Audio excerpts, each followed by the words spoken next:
এই sigma মেলের video বা shorts হয়তো তোমরা অনেকেই দেখেছো, কিন্তু তোমরা কি জানো এই ক্লিপসটি যেই মুভি থেকে দেখানো হয়েছে সেটা এমন এক মারাত্মক সাইকো মুভি যার কাহিনী দেখলে তুমি ভয়ে আটকে উঠবে। বলছিলাম ক্রিশ্চিয়ান বেল অভিনীত খতরনাক সাইকো থ্রিলার মুভি আমেরিকান সাইকোর কথা। একজন সাইকো কিলার সাধারণ জীবনের মধ্যে কি ভয়ানকভাবে মানুষ হত্যা করতে থাকে তা দেখানো হয়েছে এই মুভিতে। তো চলো আর প্যাচাল না বাড়িয়ে শুরু করি আজকের মুভি এক্সপ্লেনেশন। মুভির শুরুটা হয় 80 দশকের একদম শেষের দিকে, যেখানে আমেরিকার নিউ ইয়র্ক শহরে আমরা প্যাট্রিক বেটম্যান নামে 27 বছরের তাগড়া যুবককে দেখতে পাই। প্যাট্রিক পিয়ার্স অ্যান্ড পিয়ার্স নামের ফিনান্স ইনস্টিটিউটের একজন ভাইস প্রেসিডেন্ট। খুব বেশি ধনীর দুলাল না হলেও তার চালচলন ও নেটওয়ার্কিং সব বড়লোক বা এলিট সমাজের লোকজনের সাথে। দামি কাপড় পরা, দামি হোটেলে খাবার খাওয়া বা অন্যান্য সকল ধরনের শো অফ করা তার এক প্রকার নেশা। বিশেষ করে তার কিছু কাছের মানুষের সাথে এই শো অফ করতে তার বড্ড ভালো লাগে। ঠিক সেভাবে প্যাট্রিক প্রতিনিয়ত তার কলিগদের সাথে নিয়ে বিভিন্ন বড় বড় রেস্টুরেন্টে যায় আর নিজেকে একজন এলিট পার্সন হিসেবে প্রতিষ্ঠিত করতে থাকে। প্যাট্রিক তাদের সাথে মিশলেও মনে মনে কিন্তু সে কাউকেই তেমন পছন্দ করে না, কারণ তার সব এলিট বন্ধুরা কে কার থেকে বেশি ক্লাসিক বা স্মার্ট সেটা প্রমাণ করতেই ব্যস্ত থাকে। তবে প্যাট্রিকের লাইফে খুব বেশি অ্যাডভেঞ্চার আর ইন্টারেস্টিং কিছু না থাকার কারণে সে এখানে এসে তাদের সাথে সময় কাটাতে বাধ্য হয়। তবে তার মধ্যে কিছু অদ্ভুত বাতিক রয়েছে। তার মধ্যে একটা হলো সে কেন জানি কাউকে হ্যাপি দেখতে পারে না। কেউ খুব বেশি খুশি থাকলে তার কেমন যেন মাথার রক্ত গরম হয়ে যায়। এছাড়াও প্যাট্রিক নিজে খুবই শৌখিন আর স্বাস্থ্য সচেতন একজন লোক। তার বডি স্ট্রাকচার দেখলেই তোমরা নিশ্চয়ই বুঝতে পারবে যে সে নিজের শরীরের প্রতি কতটা যত্নশীল। প্রতিদিন সকালে তার অ্যাপার্টমেন্টে ঘুম থেকে ওঠার পর ঘন্টার পর ঘন্টা ধরে সে এক্সারসাইজ করতে থাকে। তারপর আরও অনেকক্ষণ সময় সে ব্যয় করে রূপচর্চায়। তাই সে প্রতিদিনই গোসল করার পর মুখে নানা পদের অন্তত কয়েক ধরনের ফেস ওয়াশ, ক্রিম আর লোশন লাগায়। এভাবে সকালে উঠে রূপচর্চার পিছনে দীর্ঘ সময় ব্যয় করার পর প্যাট্রিক চলে যায় তার অফিসে। অফিসের কাজকর্ম সারার পর প্রায়ই প্যাট্রিক তার ফিয়ন্সে অ্যাভেলিনের সাথে ডিনার বা পার্টিতে যায়। প্যাট্রিক আর অ্যাভেলিন অনেকদিন ধরেই ডেট করছে এবং তাদের এঙ্গেজমেন্টও হয়ে গেছে, কিন্তু প্যাট্রিক আপাতত নিজের ক্যারিয়ার গড়ায় মনোযোগ দিয়ে বিয়ে শাদী পরে করতে চায়। এর উপর তার ফিয়ন্সে অ্যাভেলিনের বেশি কথা বলার স্বভাবের কারণে প্যাট্রিক তার উপর কিছুটা বিরক্ত। পাশাপাশি প্যাট্রিকের সন্দেহ হয় যে অ্যাভেলিন তার বন্ধু টিম থরার সাথে অ্যাফেয়ারে জড়িয়ে পড়েছে। এদিকে প্যাট্রিক নিজে আবার অ্যাভেলিনের বান্ধবী কোর্টেনির সাথে অ্যাফেয়ার আছে। মানে একজন আরেকজনকে দুদিক থেকে ধোঁকা দেওয়ার পুরো পাক্কা খেলোয়াড় তারা দুজন। মূলত প্যাট্রিক তার ফিয়ন্সে অ্যাভেলিনের উপরে সন্দেহ আর হিংসার কারণে কোর্টেনির সাথে অ্যাফেয়ারে জড়িয়ে পড়ে। এভাবেই বিজনেস, অ্যাফেয়ার আর ফুর্তির মধ্যে দিয়ে প্যাট্রিকের জীবন চলে যাচ্ছিল। একদিন প্যাট্রিক কোর্টেনির সাথে একান্ত সময় কাটানোর জন্য একটি ডিনারে যেতে চায়। কর্টনি প্রথমে যেতে রাজি হয় না, কিন্তু যখন প্যাট্রিক তাকে শহরের সবচেয়ে ল্যাভিশ রেস্টুরেন্ট ডরসিয়াতে নিয়ে যেতে চায় তখন কর্টনি চেলিয়ে রাজি হয়ে যায়। তবে ভিআইপি রেস্টুরেন্ট ডরসিয়াতে রিজার্ভেশন নিতে গেলে কমপক্ষে 2 মাস আগে থেকে বুকিং করতে হয়। কিন্তু ওভার কনফিডেন্ট হয়ে প্যাট্রিক সেখানে কল করে আগামীকালের রিজার্ভেশন চাইলে তারা তাকে ঘেউ ঘেউ করেই নাকচ করে দেয়। এখন কর্টিনিকে যেহেতু বলা হয়ে গেছে তাহলে কি করা যায়, তাই বুদ্ধি করে প্যাট্রিক প্রথমে কর্টিনিকে প্রচণ্ড ড্রিঙ্কস করায় আর অন্য এক রেস্টুরেন্টে নিয়ে গিয়ে তাকে ডরসিয়া বলে চালিয়ে দেয়। অতিরিক্ত মাতাল অবস্থায় থাকার জন্য কর্টিনি এই সব কিছু টেরই পায় না। পরের দিন প্যাট্রিক অফিসের কাজ শেষ করার পর তার বন্ধু আর কলিগ লুইসের সাথে গল্প গুজব করছিল। এমন সময় তার সামনে আসে একজন কলিগ যার নাম পল অ্যালান। পল জানায় সে একটা নতুন ভিজিটিং কার্ড বানিয়েছে যেটার কোয়ালিটি মারাত্মক রকমের। প্যাট্রিক সহ সবার নিজেদের বিজনেস কার্ড ছিল, কিন্তু পলেরটা দেখার সাথে সাথে প্যাট্রিক বুঝতে পারে যে পল তাদের চেয়ে আরও অনেক বেশি দামি ভিজিটিং কার্ড বানিয়ে ফেলেছে।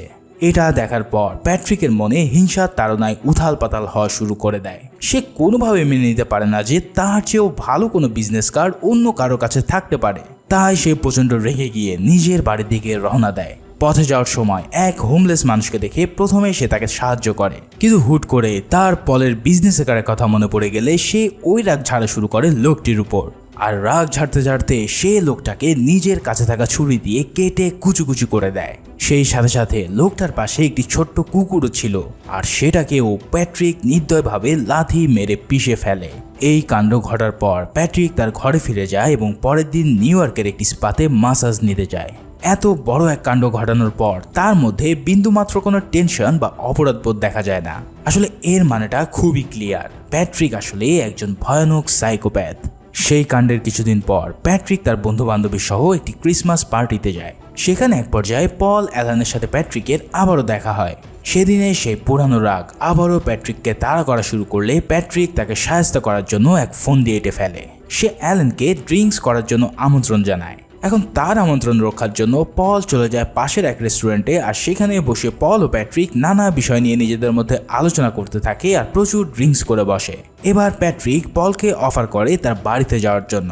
প্রচণ্ড মাতাল অবস্থায় পল সেটাকে ইগনোর না করতে পারলে তারা দুজনে চলে যায় প্যাট্রিকের ল্যাভিশ অ্যাপার্টমেন্টে। এখানে দেখা যায় প্যাট্রিক তার সকল ফার্নিচারগুলো কাগজ দিয়ে ঢেকে রেখেছে, ঠিক যেমন বাড়িতে রং করার সময় সবাই দিয়ে থাকে। কিন্তু এটা প্যাট্রিক কেন করেছে তা একটু পরেই জানতে পারবে। যাই হোক, তারপর সে পলকে সোফায় বসিয়ে মিউজিক ছাড়ে আর নিজে একটি প্লাস্টিকের রেনকোট পরে নেয়। এরপর মাতাল পলের সামনে গানের তালে তালে সে নাচা শুরু করে দেয়। পল যখন নেশা একদম বুঁদ হয়ে আছে তখন প্যাট্রিক তার রুম থেকে বের করে সদ্য তৈরি হওয়া চকচকে এক ভয়ানক কুড়াল, আর কিছু বুঝে ওঠার আগে সেটা দিয়ে ঝাঁপিয়ে পড়ে পলের উপর। জাস্ট কয়েক সেকেন্ডের ব্যবধানে পল তার জীবনটা বেঘরে বিলিয়ে দেয়, আর প্যাট্রিকের পুরো দেহে পলের রক্তে একদম ভেসে যাওয়া শুরু করে। এই রেনকোট এবং ওই ফার্নিচারগুলো ঢাকার একটাই উদ্দেশ্য ছিল, আর তা হলো পলের রক্তের ছিটে ফোঁটা যেন তার ঘর নষ্ট না হয়। ভাইরে ভাই, জাস্ট চিন্তা করো প্যাট্রিক বেটম্যান কি লেভেলের একজন সাইকো কিলার। কোপাকুপি শেষ করে প্যাট্রিক একটি চুরুট ধরিয়ে নিজেকে কিছুটা শান্ত করে, আর তারপর এক ব্যাগে পলের বডি ভরে নিয়ে তার টানতে টানতে নিয়ে যায় গায়েব করার জন্য। লাশ টেনে নিয়ে গিয়ে গাড়িতে তোলার সময় হঠাৎ লুইসের সাথে প্যাট্রিকের দেখা হয়ে যায়। এতে করে প্যাট্রিক কিছুটা ভরকে গেলেও ঠিকই তা সামলে নেয় এবং গাড়ি চালিয়ে নিয়ে চলে যায় পলের লাশকে গুম করার জন্য। পলের ডেড বডি ফেলে আসার পর প্যাট্রিক সোজা চলে যায় পলের অ্যাপার্টমেন্টে। উদ্দেশ্য হলো পল ইমার্জেন্সি কাজে লন্ডনে গেছে, তার একটি নাটক সাজাতে হবে। পলকে মারার পর প্যাট্রিক তার পকেট থেকে চাবি চুরি করে নিয়েছিল, আর সেই চাবি দিয়েই দরজা খোলার পর প্যাট্রিক ভিতরে ঢোকে। তারপর একটি সুটকেস নিয়ে তার ভিতরে কিছু জামা কাপড় আর পাসপোর্ট ভরে নেয়। এরপর সে পলের টেলিফোনের আনসারিং মেশিনে পলের গলা নকল করে একটা ভয়েস নোট দেয়। সেখানে পলের গার্লফ্রেন্ড মেরিডিথ পাওয়েলের উদ্দেশ্যে পল সেজে বলে, আমি লন্ডনে যাচ্ছি আর ফিরে এসে তোমাকে ফোন করব। এভাবেই পলের মৃত্যুটাকে লুকানোর পর প্যাট্রিক একদম শান্ত হয়ে যায় আর নিজের অফিসে আবারও কাজ করা শুরু করে। তবে সেদিন হুট করেই তার পার্সোনাল সেক্রেটারি জেইন এসে জানায় ডোনাল্ড কিম্বল নামের একজন ডিটেকটিভ এসেছে তার সাথে কথা বলার জন্য। ডিটেকটিভের নাম শুনেই পল বেশ ঘাবড়ে যায় আর জেইনকে বলে লোকটাকে যেন সে বলে দেয় সে লাঞ্চে আছে। কিন্তু জেইন বলে এখন বাজে মাত্র 10:30, আর কিম্বল জানে আপনি আপনার চেম্বারেই আছেন। এই কথা শোনার পর আর কোনো উপায় না দেখে প্যাট্রিক লোকটাকে ভিতরে পাঠাতে বলে। ডিটেকটিভ কিম্বেল ভিতরে আসার সময় প্যাট্রিক তার ফোনে এমনভাবে কথা বলতে থাকে যে সে যেন খুবই বিজি। কিম্বেলের সাথে পরিচিত হওয়ার পর প্যাট্রিক তাকে বারবার কিছু না কিছু খাবার জন্য অফার করতে থাকে, কিন্তু কিম্বেল কোনো কিছু না খেয়ে আসল কথাই তার সামনে খুলে বলে। সে জানায় পল অ্যালেনের গার্লফ্রেন্ড তাকে হায়ার করেছে পলের মিসিং এর ব্যাপারে, কারণ তার সন্দেহ হলো পল লন্ডনে যায়নি। কিম্বেল এর জন্য প্যাট্রিকের অফিসে খোঁজ নিতে এসেছে। সে প্যাট্রিককে তার বয়স, কোন স্কুল থেকে পড়েছে, কতদিন ধরে পলকে চেনে ইত্যাদি জিজ্ঞেস করে। প্যাট্রিক তখন বলতে থাকে আমার জানা মতে পল একজন নেশাগ্রস্ত লোক ছিল, আর সে যেখানে সেখানে সময় কাটাতো। হয়তো তেমনই কোনো এক জায়গায় গিয়ে সে অ্যাক্সিডেন্ট করে বসছে। কিম্বেল তখন জানায় পলের অ্যাপার্টমেন্ট থেকে সে এমন কোনো আলামত খুঁজে পায়নি। তারপর প্যাট্রিক হঠাৎ কিম্বেলকে বলে তার এখন একটা জরুরি কাজ আছে আর সে তাকে আর সময় দিতে পারবে না। এই কথা শুনে কিম্বেলও তাকে যেতে দেয় আর বলে কোনো ধরনের কোনো ইনফরমেশন পাইলে তার সাথে শেয়ার করতে। এদিকে যেহেতু ডিটেকটিভ তার পিছু নেওয়া শুরু করেছে, তাই প্যাট্রিকের মন আবারও অশান্ত হওয়া শুরু করে। তাই সে তার অশান্ত মনকে শান্ত করার জন্য রাতে বাড়ি ফেরার পথে রাস্তা থেকে এক রাতের পরীকে উঠিয়ে নেয়। এরপর গাড়িতে বসে সে আরও একটা প্রস্টিটিউটকে কল দিয়ে তার ফ্ল্যাটে আসতে বলে। দুজনেই তার বাড়িতে উপস্থিত হলে সে নিজেকে পল অ্যালেন নামে পরিচয় দেয়। প্যাট্রিক তাদের সাথে সব ক্লাসিক কথাবার্তা আর টপ লেভেলের মিউজিক নিয়ে প্রশ্ন করতে থাকে, কিন্তু পথে থাকা এই রাতের পরীদের কাছে পলের এমন গুরু গাম্ভীর্য কথা সব মাথার উপর দিয়ে যায়। তো যার জন্য প্যাট্রিক তাদেরকে ডেকে এনেছিল, এবার সে তার সেই কাজ সম্পূর্ণ করে। প্রথম দিকে প্যাট্রিক মানুষের মতো আচরণ করলেও একটা সময় সে পশু হয়ে যায় আর ধারালো সব জিনিসপত্র দিয়ে তাদেরকে মারাত্মক জখম করার মাধ্যমে নিজের লালসা মেটাতে থাকে। মেয়েগুলো যখন বাসা থেকে বের হয়ে যাচ্ছিল তখন দেখা যায় তাদের গায়ে অসংখ্য কাটার চিহ্ন। মানে বুঝতেই পারছো প্যাট্রিক কখন যে মানুষ থেকে পশুতে কনভার্ট হয়ে যায় তা হয়তো সে নিজেও জানে না। এর পরের দিন কোনো এক রেস্টুরেন্টে প্যাট্রিক আবারও তার বন্ধুদের সাথে আড্ডা দিতে যায়। এই আড্ডার মাঝে তার বন্ধু লুইস এসে সবাইকে নিজের নতুন বিজনেস কার্ড দেখায়। সেই কার্ডটা হাতে নিয়েই যেই না প্যাট্রিক বুঝতে পারে যে এই বেটা লুইস তার চেয়েও ভালো কার্ড বানিয়েছে, তখন আবারও তার মাথার রক্ত ফুটতে শুরু করে। তাই সে সিদ্ধান্ত নেয় পলের মতো এটাকেও সে পৃথিবী থেকে উড়িয়ে দেবে। তাই সে তৎক্ষণাৎই রেস্টুরেন্টের ওয়াশরুমে চলে যায়, যেখানে লুইস প্রকৃতির ডাকে সাড়া দিতে আগে গিয়েছিল। প্যাট্রিক নিজের হাতে গ্লাভস লাগিয়ে পিছন থেকে লুইসের গলা টিপে তাকে শেষ করতে চায়, কিন্তু এবার লুইস তাকে দেখে ফেলে আর সবাইকে অবাক করে দিয়ে সে প্যাট্রিকের হাতে চুমু খায়। এই দৃশ্য দেখে প্যাট্রিক তো পুরোই বোকাছেনে বলে যায় আর ভাবতে থাকে মানে কি এসবের। পরে লুইসের কাছ থেকে সে জানতে পারে যে আসলে লুইস একজন শরীফ থেকে শরীফ হওয়া পাবলিক, যে কিনা অনেক আগে থেকে প্যাট্রিককে মনে মনে পছন্দ করত। লুইস ভেবেছে যে প্যাট্রিক হয়তো তাকে ইয়ে করার জন্য এখানে এসেছে। এই সব কাহিনী দেখে তো প্যাট্রিকের মুখ থেকে যেন বমি আসতে থাকে আর সে দ্রুত সেখান থেকে পালিয়ে নিজের জীবন ও যৌবন রক্ষা করে। পরের দিন প্যাট্রিকের অফিসে তার সাথে আবারও দেখা করতে আসে ডিটেকটিভ কিম্বেল। এবার কিম্বেল তাকে জিজ্ঞেস করে পল অ্যালেনের মিসিং হওয়ার দিন সে কোথায় ছিল। প্যাট্রিক জবাব দেয় সে ভ্যারোনিকা নামের একটি মেয়ের সাথে ডেটিংয়ে ছিল। কিম্বেল জানায় তার কাছে থাকা ইনফরমেশনের সাথে প্যাট্রিকের কথা ঠিক একটা মিলছে না। এরপর কিম্বেল জিজ্ঞেস করে পলের সাথে প্যাট্রিকের সর্বশেষ কখন দেখা হয়েছিল। প্যাট্রিক জানায় দুজনেই সর্বশেষ একটি মিউজিক পার্টিতে দেখা করেছিল, কিন্তু একটু পরে প্যাট্রিক আবারও বলে ওঠে সে আসলে মনে করতে পারছে না যে তাদের শেষ দেখা কোথায় হয়েছিল। হয়তো তারা কোথাও একসাথে ডিনার করতে গিয়েছিল। এই সব কথা শুনে কিম্বেল তখন প্যাট্রিককে বলে যদি তার কখনো মনে পড়ে তাহলে অবশ্যই যেন কিম্বেলের সাথে সে যোগাযোগ করে। আর এই ব্যাপারে বিস্তারিত আলাপ করার জন্য কিম্বেল তাকে একসাথে একদিন লাঞ্চ করতে যেতে বলে। এসব কথা শুনে প্যাট্রিক কিম্বেলের কথায় রাজি হয়ে যায় আর কিম্বেলের সাথে কথা বলার পর সেদিন রাতে প্যাট্রিক আবারও একটি পার্টিতে যায়। সেখানে প্রথমে সে তার এক বন্ধুর সাথে মিলে অনেকক্ষণ ড্রাগস নেয়। এরপর তার সাথে আলাপ হয় একজন মডেলের সাথে, যাকে সে পার্টি শেষে ডিনারের দাওয়াত দিয়ে বসে। এখন প্যাট্রিকের ডিনারে ডাকার মানে কি তা তো তোমরা ভালো করেই বুঝতে পেরেছ। পরের দিন সকালে প্যাট্রিক তার অফিসে বসে যখন ক্রসওয়ার্ড খেলছিল তখন তার সেক্রেটারি জেইন তার সাথে দেখা করতে আসে। আসলে জেইন প্যাট্রিককে মনে মনে বেশ পছন্দ করে। প্যাট্রিকের এমন সুন্দর বডি আর চালচলন তার মনে সবসময় দোলা দেয়। তবে এইসব কথাবার্তা সে মুখ ফুটে কখনোই প্যাট্রিককে বলতে পারেনি। তবে প্যাট্রিক তো আর কম পাবলিক না, সে কিন্তু ঠিকই এমন হাবভাব বুঝতে পারে। আর তাই তো আজ সে সরাসরি জেইনকে ডিনারের ইনভাইটেশন দিয়ে দেয়। জেইন কি আর জানে এই সুন্দর দাওয়াতের আড়ালে তার জন্য কি ভয়ানক পরিস্থিতি অপেক্ষা করছে। জেইন প্যাট্রিকের কাছ থেকে এমন দাওয়াত পাওয়ার সাথে সাথে তাকে হা বলে দেয়। তবে প্যাট্রিক তাকে বলে আমরা ডিনারে যাওয়ার আগে আমি তোমাকে আমার বাড়ি ঘুরিয়ে দেখাতে চাই। কিছু না বুঝে জেইন তাতে রাজি হয়ে গেলে সেদিন রাতে জেইন যথাসময়ে তার অ্যাপার্টমেন্টে এসে হাজির হয়। এখানে এসে সে তার ভালোবাসা নিয়ে বেশ ফিল অনুভব করতে থাকে। প্যাট্রিক তাকে স্বাগত জানাতে ফ্রিজ খুলে ড্রিঙ্কস বের করতে গেলে আমরা এই ভয়াবহ দৃশ্য দেখতে পাই। এটাই হলো সেই মেয়েটির মাথা যা কিছুদিন আগে প্যাট্রিক পার্টিতে ডিনারের ইনভাইট করেছিল। ভাইরে ভাই, পুরো মুভির মধ্যে এই সিন দেখে আমার রক্ত একদম হিম হয়ে গিয়েছিল। যাই হোক, প্যাট্রিক ফ্রিজ খুলে তাকে ড্রিঙ্কস দেওয়ার পর সে একটি ড্রয়ার খোলে আর সেখানে ছিল অনেকগুলো ছুরি সহ নানা ধরনের ধারালো জিনিস। জেইন অন্যদিকে মুখ করে বসে থাকার কারণে সে কিছুই দেখতে পাচ্ছিল না। প্যাট্রিক জেইনকে নানা প্রশ্ন করতে করতে তার কথার জালে ফাঁসিয়ে রাখে। তারপর কৌশলে সেখান থেকে সে একটি ছুরি তুলে নেয়। প্যাট্রিক যখন আরেকটা আলমারি খুলতে গিয়ে একটি ডক টেপ বের করে, তখন এটা দেখে জেইন জিজ্ঞেস করে সে এই টেপ দিয়ে কি করবে। প্যাট্রিক উত্তর দেয় তার কিছু জিনিসপত্র আসলে প্যাক করা দরকার ছিল, মানে জেইনকে মারার পর সে এটা দিয়েই তাকে পেঁচিয়ে রাখবে। এরপর সে জেইনকে আবারও কথায় ব্যস্ত রেখে আলমারির মধ্যে একটি চেম্বার খুলে নেইল গান বের করে। তারপর নেইল গানটা নিজের পিছনে আড়াল করে নিয়ে এসে জেইনের মাথায় তাক করায়। জেইন তখনও সামনের দিকে মুখ করে বসে থাকার কারণে কিছুই দেখতে পায় না। প্যাট্রিক যখন নেইল গান দিয়ে জেইনকে মারতেই যাচ্ছিল, হঠাৎ তার অ্যান্সারিং মেশিন বেজে ওঠে। সেখানে অ্যাভেলিনের দেওয়া মেসেজ শুনে জেইন বুঝতে পারে যে অ্যাভেলিনের সাথে প্যাট্রিকের এখনো অ্যাফেয়ার আছে। অর্থাৎ প্যাট্রিক তাকে ধোঁকা দিয়ে নিজের স্বার্থ হাসিল করার জন্য তাকে এখানে ডেকে এনেছে। এই সব শুনে জেইনের মুখটা একদম মলিন হয়ে যায়। আর প্যাট্রিক তার এই দুঃখ ভারাক্রান্ত মন দেখে তাকে আর হত্যা করতে পারে না। তোমাদেরকে তো আগেই বলেছি যে প্যাট্রিকের সমস্যা হলো সে যখন কাউকে খুশি দেখে তখন তার সহ্য হয় না।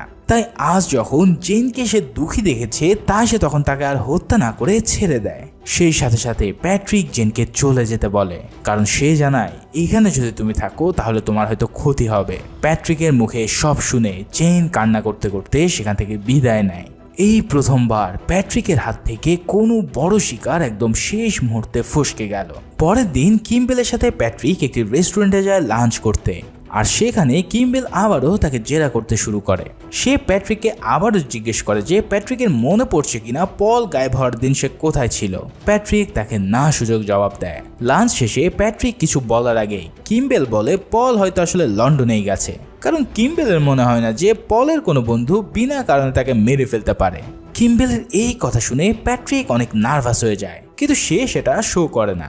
সেদিন রাতে প্যাট্রিক বাসায় ফেরার সময় রাস্তায় সেই প্রস্টিটিউটকে আবারও দেখতে পায়, কিন্তু ক্রিস্টি নামের এই প্রস্টিটিউট তার সাথে আর যেতে চায় না, কারণ গতবার প্যাট্রিকের টর্চারের কারণে তাকে হসপিটাল পর্যন্ত যেতে হয়েছিল।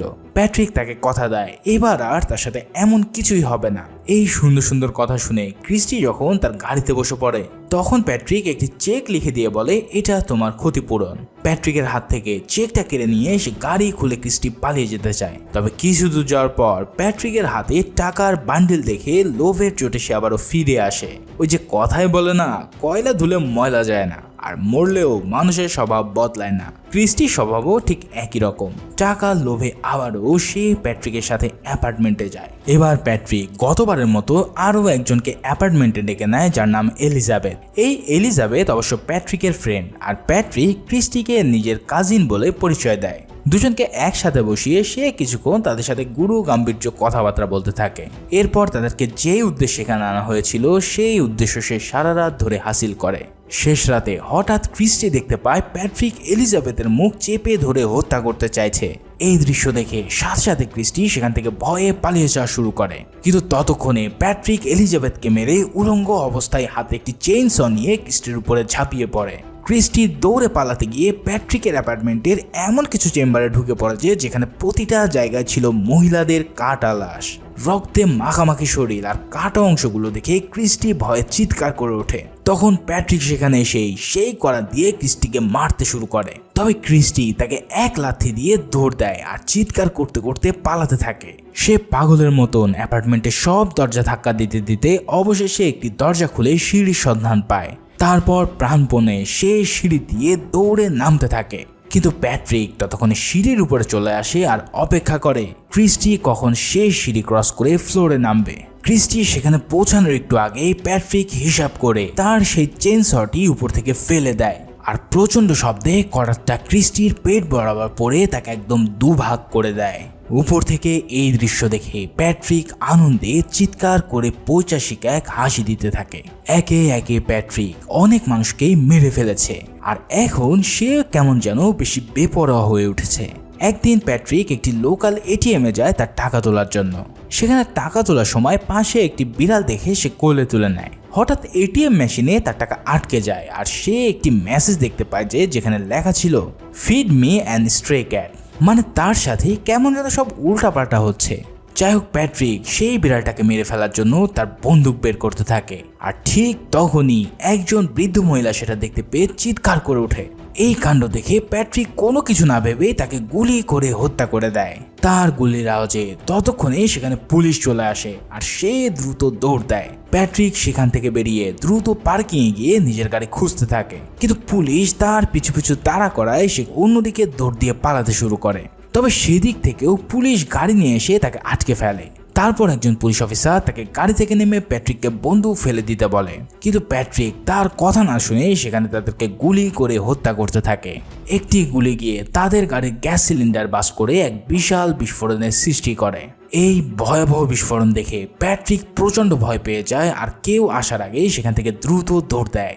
সে দৌড়াতে দৌড়াতে তার অ্যাপার্টমেন্ট মনে করে অন্য এক অ্যাপার্টমেন্টে চলে যায়, কিন্তু সেখানে যেই না গার্ড তাকে নাম লিস্ট করতে বলে তখন সে ঘাবড়ে গিয়ে তাকে হত্যা করে দেয়। মানে প্যাট্রিকের অবস্থা এতটাই ভয়াবহ হয়ে গেছে যে সে সামনে যাকেই পাচ্ছে তাকেই হত্যা করছে। এরপর পাগলের মতন এদিক ওদিক দৌড়াতে দৌড়াতে প্যাট্রিক অবশেষে তার অ্যাপার্টমেন্টে পৌঁছায়। নিজের ঘরে ঢোকার পর সে বাইরে হেলিকপ্টারের শব্দ শুনতে পায়। সে বুঝতে পারে নিচে সে যেসব কাণ্ড ঘটিয়ে এসেছে সেটা নিয়ে হয়তো ইতিমধ্যে হইচই পড়ে গেছে। তাই প্যাট্রিক টেলিফোন নিয়ে তার লয়ার হাওয়ার্ডের কাছে একটি ভয়েস নোট দেয়। সে প্রায় 20 থেকে 40 জন লোককে হত্যা করেছে। এছাড়াও সে কিভাবে তাদেরকে মেরেছে সেটাও বর্ণনা করে। সে এটাও জানায় যে সে কয়েকজন ভিকটিমের বডি পার্টও রান্না করে খেয়েছে। এই সব কথাবার্তা তার লয়ারকে বলার উদ্দেশ্য হচ্ছে যাতে তার লয়ার তাকে বাঁচানোর জন্য উপযুক্ত কোনো পথ বের করতে পারে। এরপর প্যাট্রিক হাওয়ার্ডকে জানায় যে সে হাওয়ার্ডের সাথে পরের দিন একটি বারে দেখা করতে চায়। সেই অনুসারে পরের দিন সকালে উঠে এক্সারসাইজ আর গোসল করে প্যাট্রিক চলে যায় পল অ্যালেনের অ্যাপার্টমেন্টে। কিন্তু সেখানে গিয়ে সে দেখতে পায় পল অ্যালেনের বাসা পুরোই খালি আর সেটাকে বেচে দেওয়া হচ্ছে। যখন সে পলের অ্যাপার্টমেন্টে ঢুকে এদিক ওদিক দেখতে থাকে তখন এক মহিলা এসে তাকে জানায় এই অ্যাপার্টমেন্টটা বিক্রি হয়ে গেছে। সেই মহিলাটা তার দিকে কেমন যেন অদ্ভুত দৃষ্টিতে তাকাতে থাকে আর বলে সে যেন আর কোনোদিন এই অ্যাপার্টমেন্টে পা না দেয়। বিষয়টা কেমন যেন অদ্ভুত লাগে প্যাট্রিকের কাছে, কিন্তু তাও সে আর কোনো কথা না বাড়িয়ে সেখান থেকে বের হয়ে এসে তার সেক্রেটারি জেনকে ফোন করে। সে ফোনে কাঁদতে কাঁদতে জেনকে জানায় আজ সে অফিসে আসতে পারবে না। অন্য পাশ থেকে প্যাট্রিকের এমন কণ্ঠ শুনে জেন অনেকটা চিন্তায় পড়ে যায়।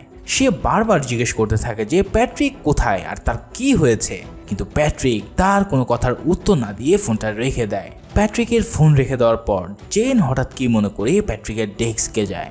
ডেস্কের ড্রয়ার খুলে জেন একটি ডায়েরি দেখতে পায় আর যেটা দেখে জেনের চোখ একদম কপালে উঠে পড়ে।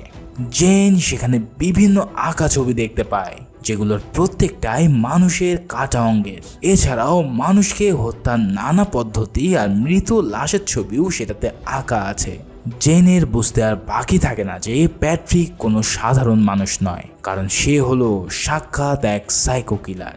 ওদিকে প্যাট্রিক সেদিন অফিসে না গেলেও তার বন্ধুদের সাথে ঠিকই পার্টিতে চলে যায়। সেখানে বন্ধুদের সাথে কিছুক্ষণ আড্ডা দেওয়ার পর সে তার লয়ার হাওয়ার্ডকে দেখতে পায়। প্যাট্রিক হাওয়ার্ডের কাছে যে জিজ্ঞেস করে সে প্যাট্রিকের গত রাতের মেসেজ পেয়েছে কিনা। এই প্রশ্ন শুনে হাওয়ার্ড হাসতে থাকে আর বলে ওঠে তোমার কালকের জোকসটা কিন্তু অনেক ফানি ছিল। এর মানে হাওয়ার্ড তার কোনো কথাই বিশ্বাস করেনি, বরং পুরোটাকেই জোকস হিসেবে নিয়েছে। প্যাট্রিক তার কথা শুনে ফ্রাস্ট্রেটেড হয়ে যায় এবং তাকে বোঝানোর চেষ্টা করে যে আসলে সেই পল অ্যালেন এবং অন্যান্য লোকজনদেরকে মেরে ফেলেছে। কিন্তু হাওয়ার্ড তার কথা কোনোভাবে বিশ্বাস না করে বলে দেয় যে সে পলের সাথে গত 10 দিন আগে লন্ডনে গিয়ে দেখা করেছে। এই কথা শুনে প্যাট্রিক তো পুরোই ভরকে যায়, কারণ সে তো পলকে নিজ হাতে কুপিয়ে মেরেছিল। তাহলে পল এখনো কিভাবে বেঁচে আছে? তাছাড়াও এত মানুষকে হত্যা করার পরেও কেন পুলিশ এখনো তাকে ঘেরাও করলো না?